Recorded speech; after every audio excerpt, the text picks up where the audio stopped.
Hello and welcome everyone. This is Vivek Bhardwaj from V&V Study Point, and today's session is very important because we are going to cover the topic nationalism in India. Class 10 के nationalism in India chapter से कुछ important questions हमने लिए हुए हैं, तो आइए इनको देख लेते हैं।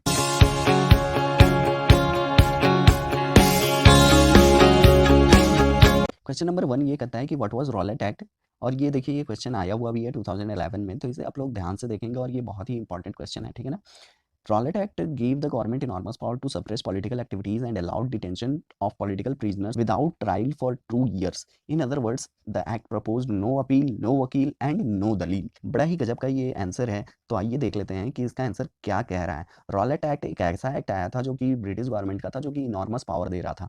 इनॉर्मस पावर कहने का मतलब बहुत ज़्यादा पावर दे रहा था, और ये पावर गवर्नमेंट को मिल रही थी किस चीज़ के लिए? तो जो भी पॉलिटिकल एक्टिविटीज़ हो रही थी भारत में नेशनलिस्ट के द्वारा, तो उनको वो सप्रेस कर सकें। साथ ही साथ जो भी संदिग्ध पाए जा रहे हैं, जो भी व्यक्ति संदिग्ध पाया जा रहा है, उसे जेल कर दिया जाता था बिना किसी ट्रायल के, वो भी 2 वर्षों के लिए। अगर दूसरे शब्दों में इसको आप जानना चाहें, तो ये लिख सकते हैं आप, नो अपील, नो वकील, नो दलील, ठीक है ना? तो ये आंसर आपका बहुत ही ज़बरदस्त हो जाएगा। क्वेश्चन नंबर 2 इसका ये है कि in which session of the Indian national Congress was the demand for पूर्ण स्वराज फॉर्मलाइज्ड। देखिए, कौन-सा ऐसा सेशन था, है ना, इंडियन नेशनल कांग्रेस का, आईएनसी जिसे हम लोग कह लेते हैं ना, तो इसे शॉर्ट फॉर्म में भी आप लोग याद रखेंगे, कभी-कभी एग्ज़ाम में आईएनसी लिख लेते हैं ना। तो आईएनसी का जो कौन-सा ऐसा सेशन था, जहाँ पर पूर्ण स्वराज को फॉर्मलाइज़ किया गया था? तो इसका आंसर हो जाएगा लाहौर सेशन, जो कि दिसंबर 1929 में हुआ था। तो यहाँ से देखिए 2-3 क्वेश्चन हम लोगों ने कवर कर लिया है ना। एक तो ये वाला क्वेश्चन हो गया, और दूसरा ये भी क्वेश्चन हो जा सकता है कि लाहौर सेशन कब हुआ था? तो दिसंबर 1929 में हुआ था। क्वेश्चन नंबर 3 इसका क्या कहता है कि हु कंपोज्ड वंदे मातरम। देखिए बहुत ही शॉर्ट क्वेश्चन है, लेकिन अच्छा क्वेश्चन है। बंकिम चंद्र चट्टोपाध्याय, ठीक है, तो इसे आप लोग याद रखेंगे। क्वेश्चन नंबर 4 क्या कहता है कि who created the first image of Bharat माता। देखिए ये पूछा हुआ भी है ना, तो अवनींद्रनाथ टैगोर इसका आंसर हो जाएगा। नेक्स्ट क्वेश्चन इसका ये है कि वाई वाज द खिलाफत मूवमेंट स्टार्टेड। देखिए ये 2012 में आया हुआ क्वेश्चन है, बहुत ही इंपॉर्टेंट क्वेश्चन है, इसको भी मार्क करके रखेंगे, इससे रिलेटेड बहुत सारे क्वेश्चन आपको मिलने वाले हैं। देखिए इसमें लिखा क्या है कि Khilafat movement was started by Mahatma Gandhi and the Ali brothers, Mohammad Ali and Shaukat Ali. देखिए तो ये 2 क्वेश्चन आपको बहुत ही इंपॉर्टेंट हैं, क्योंकि ये भी पूछ लेता है कि कौन से 2 अली ब्रदर्स थे, तो मोहम्मद अली और शौकत अली, ठीक है ना। और ये स्टार्ट किया गया था गांधी जी के द्वारा। और ये क्यों स्टार्ट किया गया था? तो ये उसके रिस्पॉन्स में स्टार्ट किया गया था, क्योंकि हार्श ट्रीटमेंट हो रही थी। किसको किसको दी जा रही थी हार्श ट्रीटमेंट? तो कैलिफ को दी जा रही थी, ऑटोमन एम्पायर के। कैलिफ को खलीफा भी कह लेते हैं, है ना। तो and the dismemberment of the Ottoman empire by the British, और ब्रिटिशर्स क्या कर रहे थे, उनको डिसमेंबरमेंट कर दे रहे थे, यानी कि उनको सदस्य से हटा रहे थे। तो इसके खिलाफ में ये मूवमेंट स्टार्ट किया गया था। इसका नेक्स्ट क्वेश्चन ये है कि what combination of colours was there in Swaraj flag designed by Gandhi ji in 1921। तो देखिए ये क्या हो जाएगा, red, green and white. Next question इसका ये है कि what was the main reason to withdraw non cooperation movement. देखिए ये 2013 में आया हुआ क्वेश्चन है, और इसे आप लोग मार्क कर लेंगे वेरी इंपॉर्टेंट के रूप में, ठीक है ना, क्योंकि इस तरह के क्वेश्चंस हमेशा एग्जाम में पूछे ही जाते हैं। थोड़ा सा घुमा करके पूछा जा सकता है, लेकिन पूछा ही जाएगा। और इसी तरह के क्वेश्चन मैंने पूरे वीडियो में लिए हुए हैं, तो वीडियो को लास्ट तक जरूर देखिएगा, आपके बहुत सारे क्वेश्चन इसी वीडियो में से फंस जाने वाले हैं। तो देखिए इसका आंसर क्या हो जाएगा कि Mahatma Gandhi called off the non cooperation movement as the movement had turned violent in many places. देखिए और एक बात याद रखिएगा कि कोई भी मूवमेंट के विड्रॉ होने की अगर बात कही जाएगी, तो आप समझ जाइएगा कि वहां पर जरूर वायलेंट हो रहा होगा वो मूवमेंट, इसलिए उन्होंने इसे वापस लिया था, ठीक है ना। तो कई जगहों पर वायलेंट हो जा रहे थे इस मूवमेंट में, है ना। सबसे इंपॉर्टेंट इसका क्या आंसर होना चाहिए कि the Chauri Chaura incident in 1922 turned into a violent dash clash हो जाएगा यहाँ पर, है ना, डैश नहीं है, क्लैश है। ये क्लैश लिख लीजिएगा आप लोग, CLASH, ठीक है। तो ये क्या हो गया है, कह रहा है कि चौरी चौरा इंसिडेंट जो था 1922 में, ये वॉयलेंट क्लैश हुआ था, किनके किनके बीच में हुआ था? तो जो प्रदर्शनकारी थे और जो पुलिस थे, उनके बीच हो गया था, है ना। तो उसमें से 22 पुलिस कर्मी जो थे वो मारे भी गए थे। तो गांधी जी को ऐसा फील हुआ कि satyagrahis were not ready for the mass struggle के लिए अभी सत्याग्रहीज जो हैं वो रेडी नहीं हैं, ठीक है।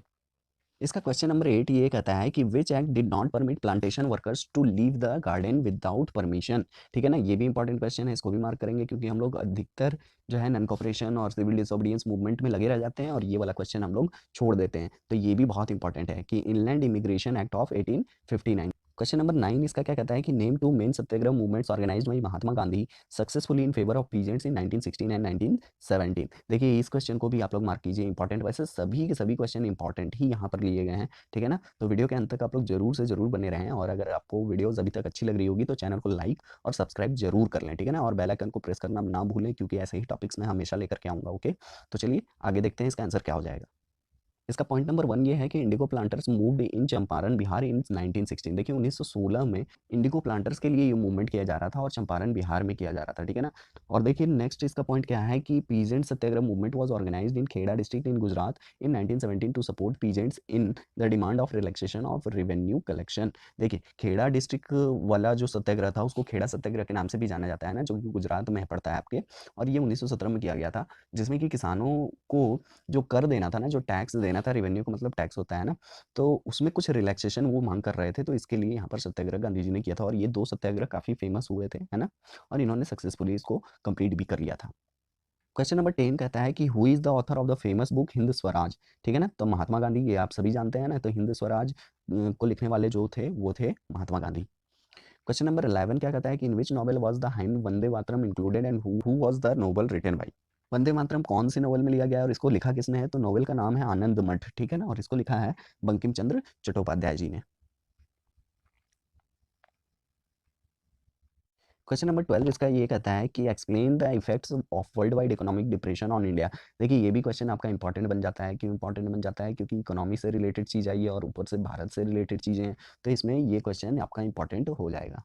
तो इसका आंसर देखिए क्या हो जाएगा कि 19th century colonial India had become an exporter of agriculture goods and an importer of manufacturers. देखिए तो कह रहा है कि 19वीं शताब्दी में जो कॉलोनियल इंडिया था ये एक एक्सपोर्टर बन गया था, है ना, एग्रीकल्चर गुड्स का, और इंपोर्टर हो गया था मैन्युफैक्चरर्स का, ठीक है। The world wide economic depression immediately affected Indian trade. लेकिन जो इकोनॉमिक डिप्रेशन देखा गया उससे कि हमारे भारत के जो लोग थे, भारत का जो व्यापार था वो भी बहुत प्रभावित हुआ। India's exports and imports nearly halved between 1928 and 1934, ठीक है ना। तो भारत की जो इंपोर्ट और एक्सपोर्ट थी ना वो 1928 से 1934 के बीच में बिल्कुल आधी हो गई थी।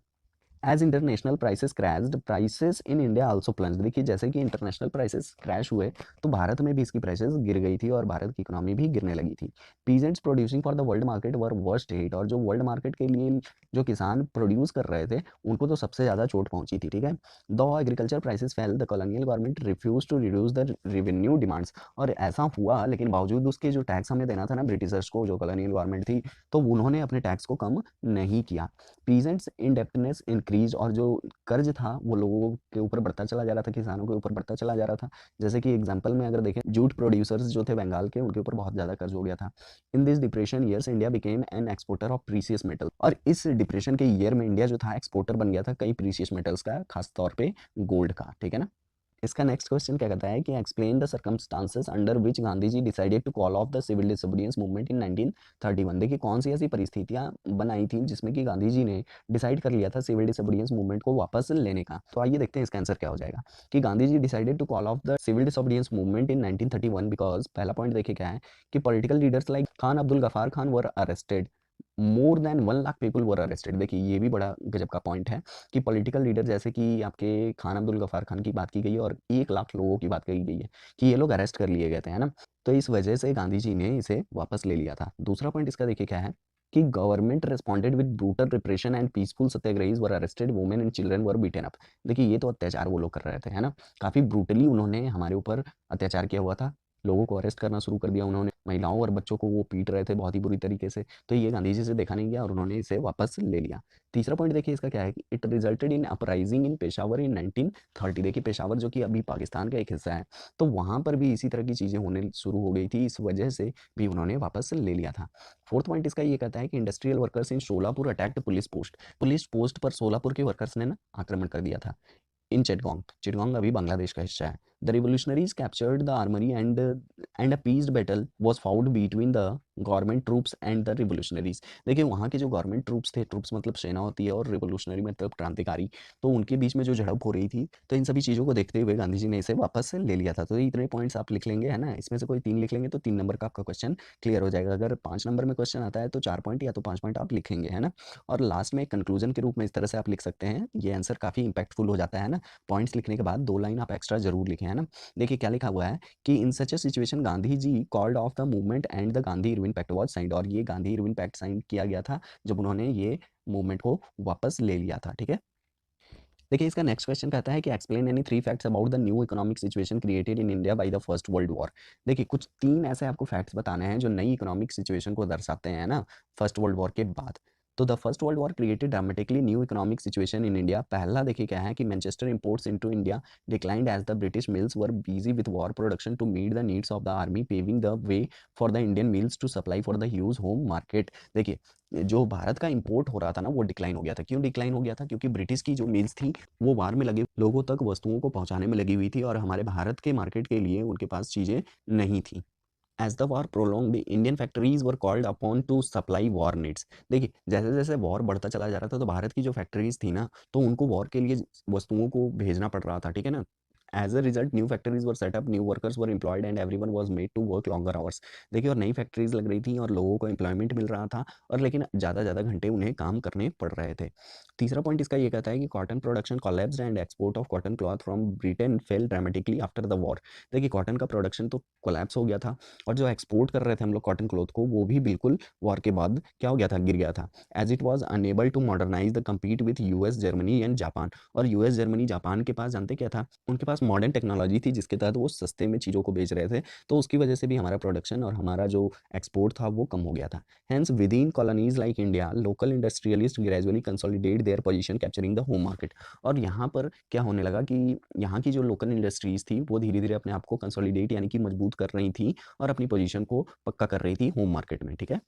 क्वेश्चन नंबर 15 इसका देखिए कि how did the plantation workers understand the idea of Swaraj. अब ये क्वेश्चन बहुत ही इंपॉर्टेंट है ना, बहुत ही ज़्यादा इंपॉर्टेंट क्वेश्चन है। देखिए यहाँ पर how did the plantation workers की बात कर रहा है, ठीक है ना, जो टी गार्डन में वर्क कर रहे थे।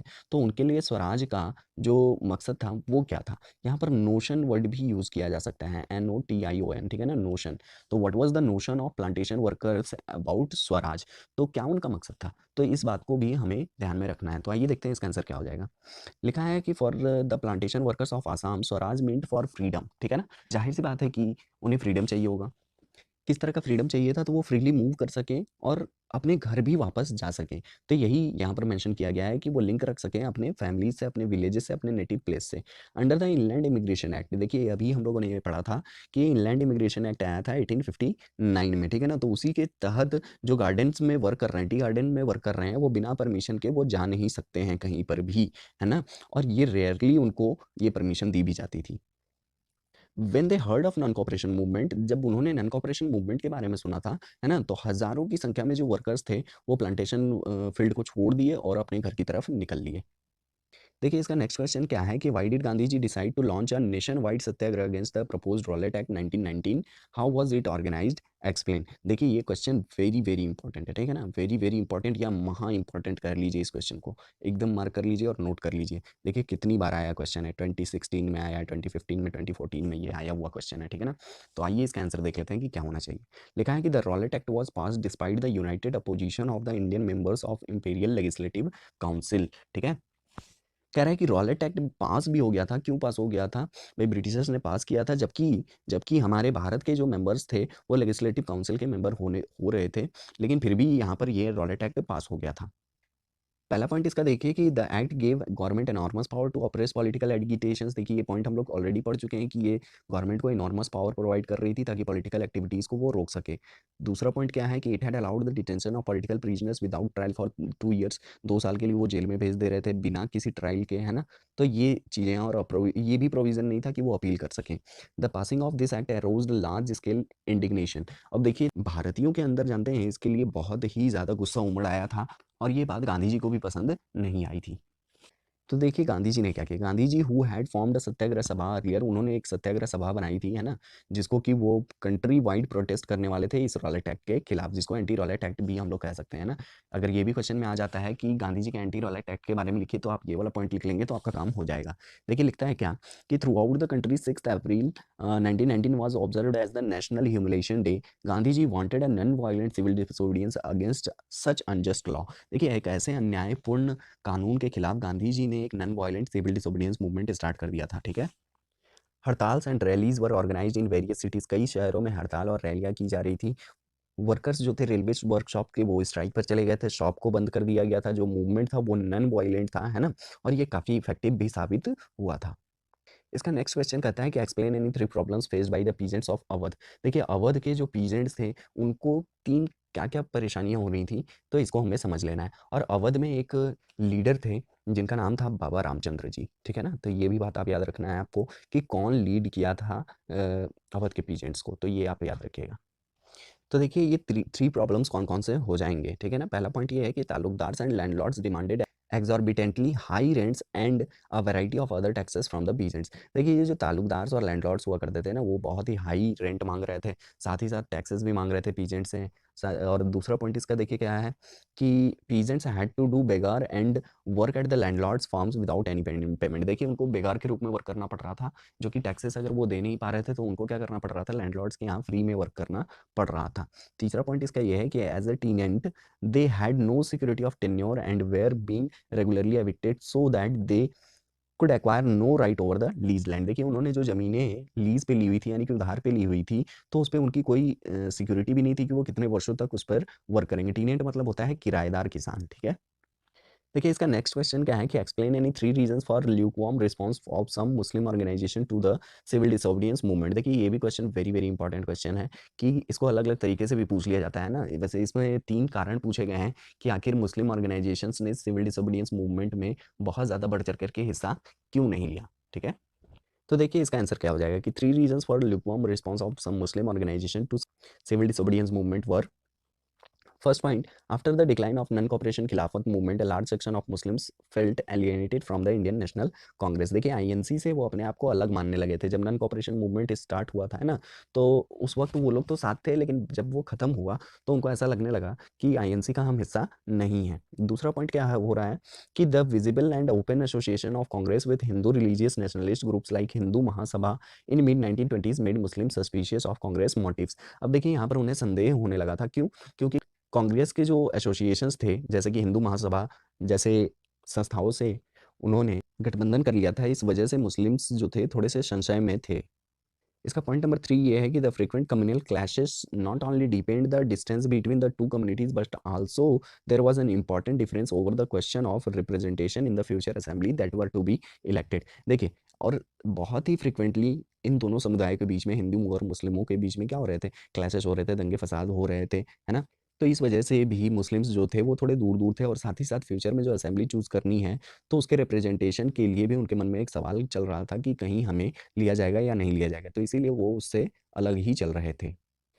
क्वेश्चन नंबर 19 इसका क्या कहता है कि explain any three effects of the non cooperation movement on the economy of India. Bharat की इकोनॉमी पे एनसीएम यानी कि नॉन कॉपरेशन मूवमेंट का क्या प्रभाव पड़ा था।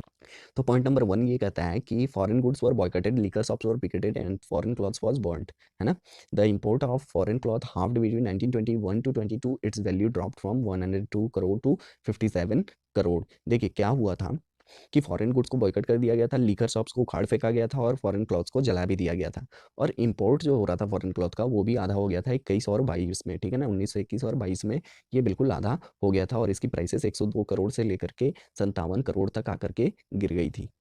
पॉइंट नंबर 2 इसका ये है कि many merchants and traders refuse to trade in foreign goods और फाइनेंस फॉरेन ट्रेड। देखिए फॉरेन ट्रेड को वो फाइनेंस भी करना नहीं चाह रहे थे, और साथ ही साथ उन्होंने फॉरेन गुड्स में भी ट्रेड करना बंद कर दिया था। पॉइंट नंबर 3 क्या कहता है कि people began discarding imported clothes and wearing Indian ones. देखिए भारत के कपड़े वो पहनना स्टार्ट कर दिए थे, और बाहर से जो मंगाए हुए क्लोथ थे उनको उन्होंने डिस्कार्ड कर दिया था।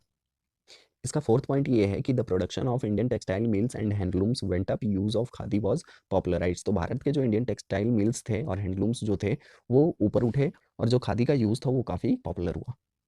क्वेश्चन नंबर 20 देखिए क्या लिखा है कि evaluate the contribution of folklore songs, popular prints etc in shaping the nationalism during freedom struggle. देखिए ये क्वेश्चन वेरी वेरी इंपॉर्टेंट है ना। इसको भी आप लोग मार्क कर लेंगे कि 2017 में आया हुआ भी क्वेश्चन है ना। देखिए फोकलोर सॉन्ग्स और पॉपुलर प्रिंट्स, इन सब का क्या कंट्रीब्यूशन था राष्ट्रवाद को बढ़ाने में, ठीक है ना। तो देखिए इसका आंसर क्या हो जाएगा कि history and fiction, folklore and songs, popular prints, है ना, एंड सिम्बॉल्स, ये सभी के सभी हमारा इतिहास, हमारी कहानियाँ, है ना। तो इन सभी चीज़ों से और गीतों से भी, और कुछ प्रिंट्स भी थे ऐसे जिनके तहत राष्ट्रवाद की भावना आ रही थी, और सेंस ऑफ कलेक्टिव बिलोंगिंग, एकता की भावना हमारे अंदर जागृत हो रही थी। जैसे कि इसका पहला पॉइंट देखिएगा क्या कह रहा है। फर्स्ट पॉइंट इसका देखिए इमेज ऑफ भारत माता।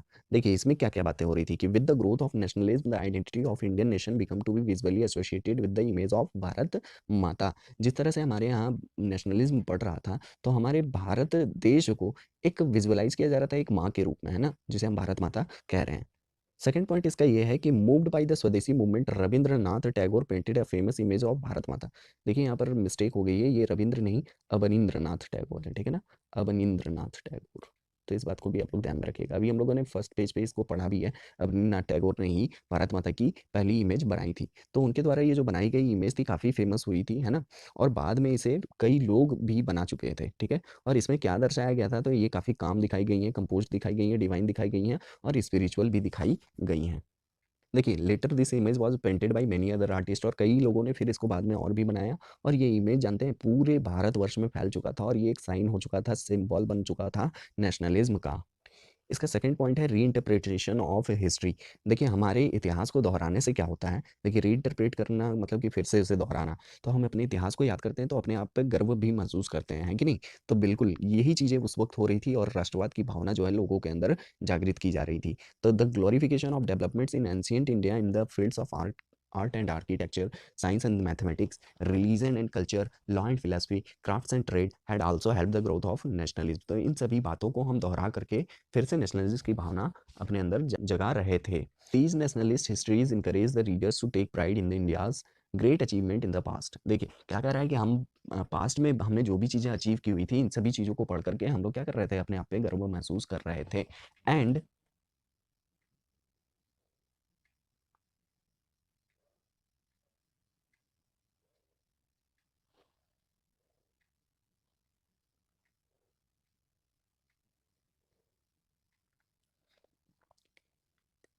and struggle to change the miserable conditions and economic decline of life under the British rule। देखिए ब्रिटिश रूल के अंडर में miserable स्थिति में थे, हम उसी को चेंज करने के लिए ये सारी चीज़ें कर रहे थे। इंडियन फोकलोर की अगर बात करें तो हमारा जो साहित्य था, है ना, उसकी बात कर रहा है कि idea of nationalism also developed through a movement to revive Indian folklore. देखिए भारत का जो हमारा लोक साहित्य था उसको हम रिवाइव करना चाह रहे थे, फिर से जीवित करना चाह रहे थे। फोक tales were sung by bards in the villages to give a true picture of traditional culture which had been damaged by outside forces। देखिए हम लोग अपनी पुरानी चीज़ों को याद कर रहे थे, पुरानी कहानियों को बता रहे थे, गांव-गांव घूम करके गा रहे थे, और ये बता रहे थे ताकि लोगों को याद आए कि जो चीज़ें हमारे यहाँ थीं उनको किस तरह से ब्रिटिश फोर्सेस ने डैमेज कर दिया है। देखिए in Bengal Rabindranath Tagore himself begin collecting ballads. देखिए वो लोग क्या कर रहे थे, बलाड्स कलेक्ट कर रहे थे, नर्सरी राइम्स कलेक्ट कर रहे थे, माइथ्स कलेक्ट कर रहे थे, ताकि हम अपने फोक कल्चर को रिवाइव कर सकें। देखिए मद्रास में क्या हो रहा था, नतीशा शास्त्री पब्लिश की थी उन्होंने 4 वॉल्यूम तमिल फोक टेल्स के बारे में, है ना, ताकि द फोकलोर ऑफ साउदर्न, और ये तमिल फोक क्या है, ये the folklore of southern India है, ठीक है।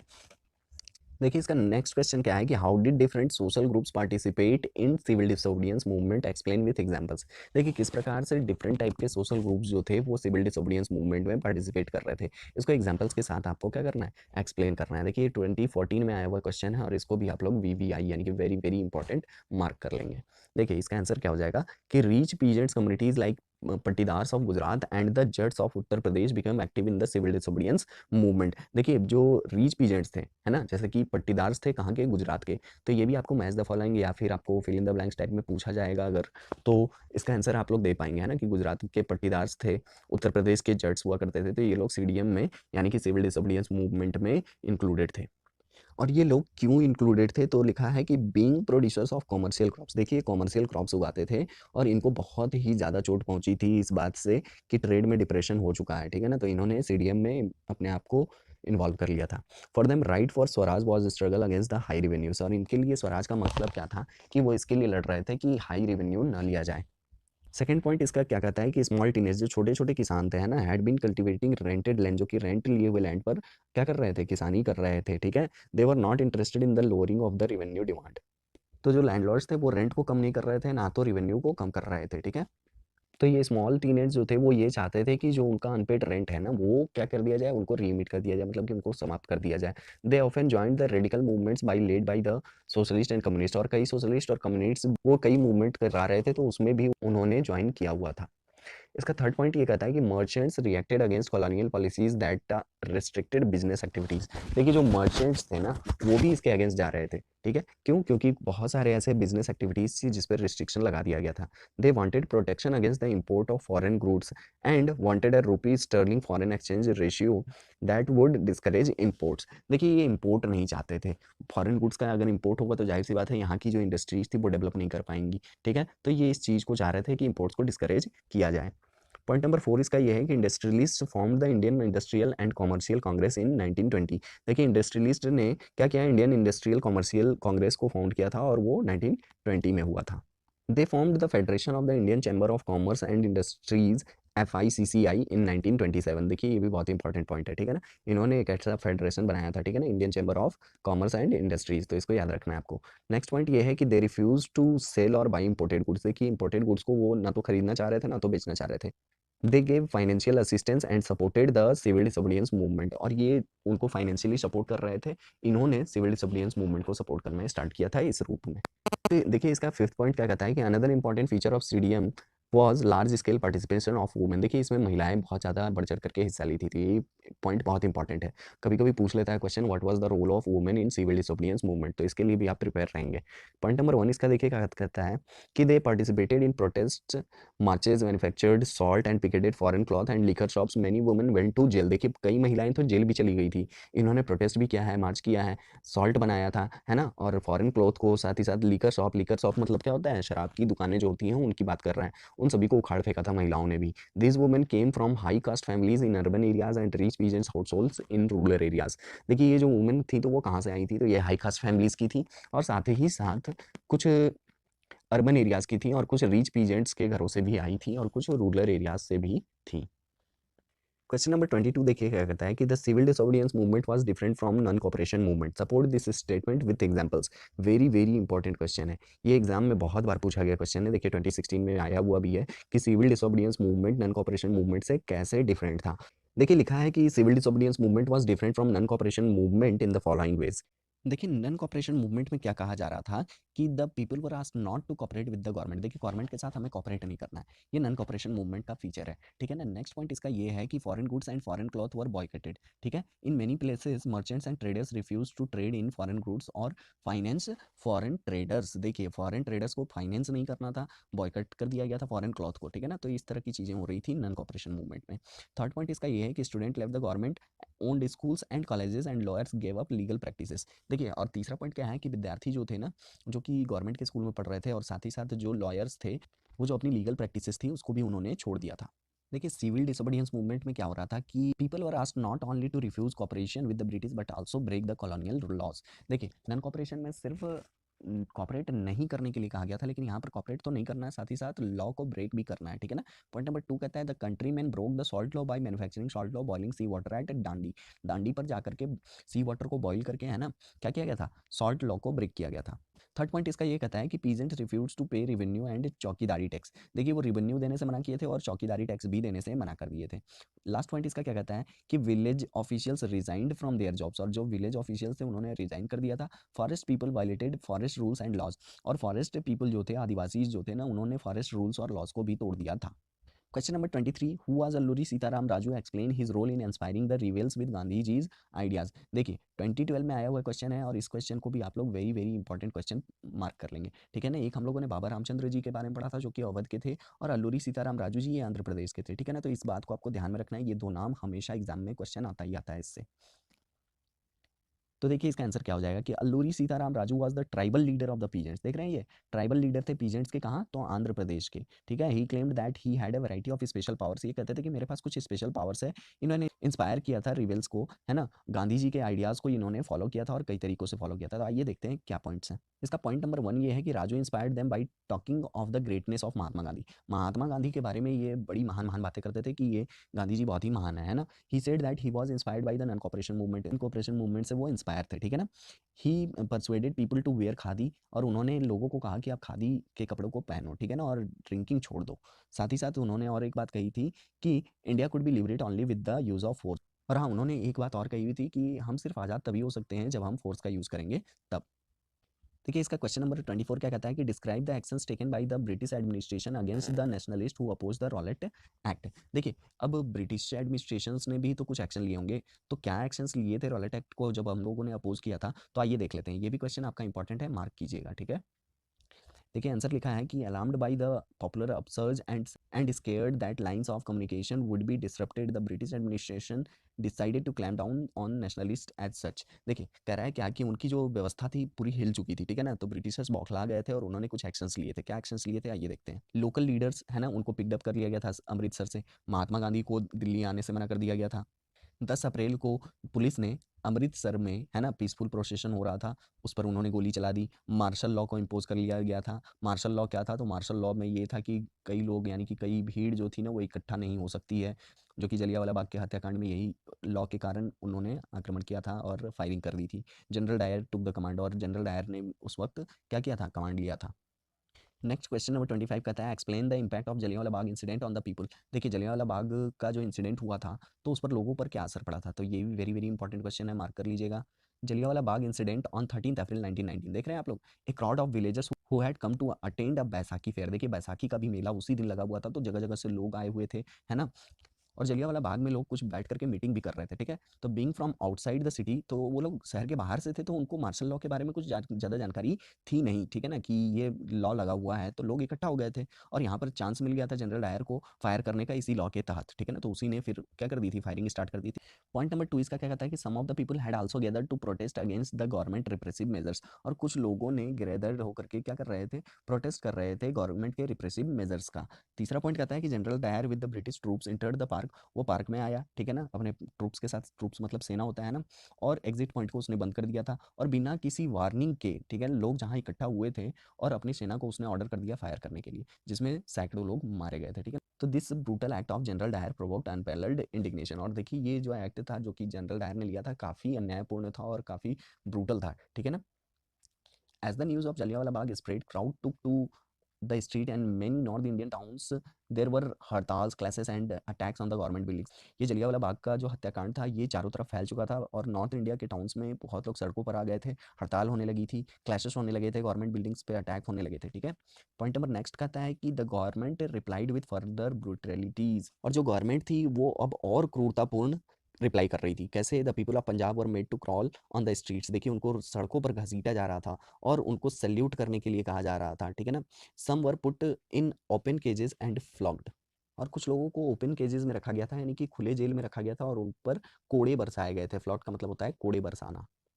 इसका नेक्स्ट पॉइंट ये है कि newspapers were banned and their editors were arrested. देखिए क्या हो रहा था कि न्यूज़पेपर को बैन कर दिया गया था और उसके एडिटर्स जो थे उनको अरेस्ट कर लिया गया था, ठीक है ना। A reign of terror followed, intellectuals like Rabindranath Tagore renounced their knighthood. देखिए कह रहा है क्या कि ये एक आतंक का समय चल रहा था और जैसे कि रविंद्रनाथ टैगोर थे तो उन्होंने अपने नाइटहुड की उपाधि जो उनको दी गई थी उनको उन्होंने क्या कर दिया था, वापस कर दिया था।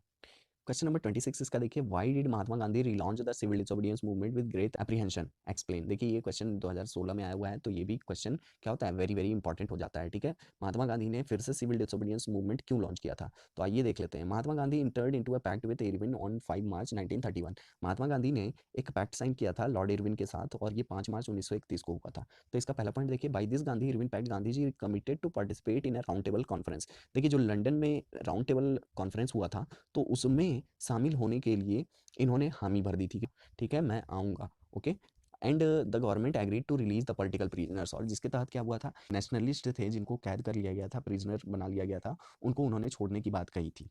पॉइंट नंबर 2 इसका ये कहता है कि in December 1931 Gandhi ji went to London for the conference. देखिए कॉन्फ्रेंस के लिए वो तो गए but the negotiations broke down and he return disappointed. देखिए वो निराशाजनक रूप लेकर के वापस आए क्योंकि वहाँ जो वो नेगोशिएट करने के लिए गए थे, तोलमोल करने के लिए गए थे, लेकिन वो चीज़ हो नहीं पाई, उनकी बातें मानी नहीं गई थी, तो वो असंतुष्ट होकर के वहाँ से वापस आए। Back in India he discovered that the government had begun a new cycle of repressive measures. उन्होंने देखा क्या कि गवर्नमेंट जो है एक नया तरीका अपना रही है रिप्रेस करने का। Abdul Gaffar Khan and Jawaharlal Nehru were both in jail and in Congress had been declared illegal. और कांग्रेस को डिक्लेयर कर दिया गया था कि ये इलीगल पार्टी है, खान अब्दुल गफार खान को और जवाहरलाल नेहरू को, ठीक है ना, इनको अरेस्ट कर लिया गया था। नेक्स्ट पॉइंट देखिए क्या कह रहा है कि a series of measures had been imposed to prevent meetings, demonstrations and boycotts. Thus with the great apprehension Gandhi ji relaunched the civil disobedience movement. देखिए, और कई तरीके उन्होंने अपनाए हुए थे कि प्रदर्शनकारियों को कैसे रोका जा सके, मीटिंग्स को कैसे रोका जा सके, बॉयकट को कैसे रोका जा सके, ठीक है ना। तो इसलिए गांधी जी ने फिर से सिविल डिसोबीडियंस मूवमेंट को लॉन्च कर दिया था।